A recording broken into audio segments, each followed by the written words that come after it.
Hello guys, ito na yung part 2 ng ating video. Of course, ayan, kakain tayo ng cheesecake for today's video. And dito lang yan sa Lorraine's, sa Zamboanga City, located malapit sa Makers. And then yan, dito na kami, kakain kami ngayon ng cheesecake. Apakaganda ng interior design nila guys.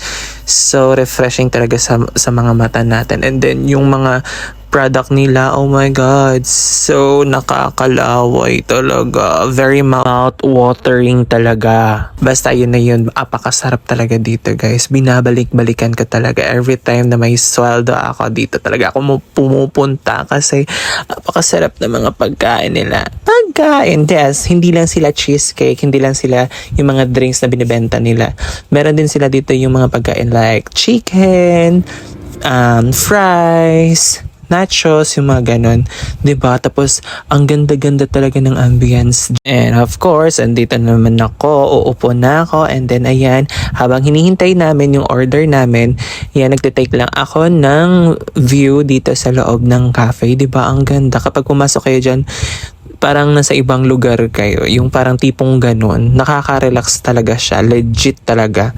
And then, ewan ko, napaka-aesthetic talaga ng lugar. And then, kudos talaga dun sa may-ari.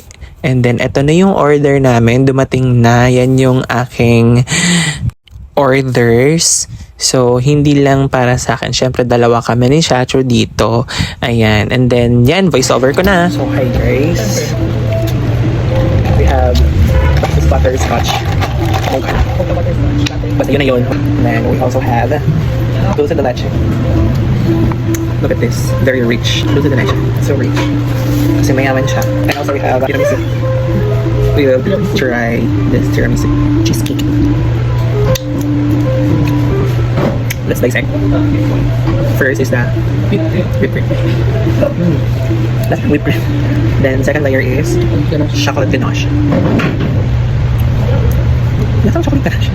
And then the cheesecake itself, parang flavored with coffee siya. Kasi nga siya, tiramisu siya. Nasa coffee yan. And then the last part is the crumbs made of graham. So masarap siya. This is again tiramisu cheesecake. We have two trays. This one is a mocha butterscotch, and then this one is honey lemon slush. Let's try. Yung upper layer mo, yung may mga sabog-sabog. Eh, masarap siya, pero lasang lemon. Alam mo, lemon siya, pero ito yung pinakasarap. Parang may Yakult. Of course, yun talaga siya. And then, let's try this one also. Mix lang natin sa buta kasi andun yung butterscotch. Baka mag-zip natin. Baka mag-zip natin. Lasang coffee kasi talaga yun siya. Let's try. Mas gusto ko to. If you're a coffee lover, then this is great. Let's try the whole thing. The whole thing. Let's try. Hold up pati. Let's try.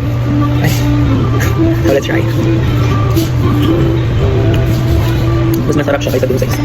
Kaysa dun sa tiramisu cheesecake. So let's taste it. Of course, first is itikman natin yung whipped cream. Again, whipped cream. Masarap yung whipped cream. And then the dulce de leche isa. Made of condensed. Niluto siya sa condensed. Niluto yung condensed. Lasang condensed. And then the second layer, third layer is may nasama pa na dapat siya sa dapat yung cheesecake naman. The cheesecake made of cream cheese. Mas gusto ko yung lasa niya kaysa dun sa tiramisu. And then the last part, of course, the prawn made of again with grahams. Let's try all together. In one. Ito natin siya lahat. Let's try. Perfect. This is for me. Since hindi siya masyadong matamis. Pero it's big. And it's so masarap. Perfect siya with this. And that's it for today. Thank you for watching and keep on sharing my videos. Mwah, mwah, mwah.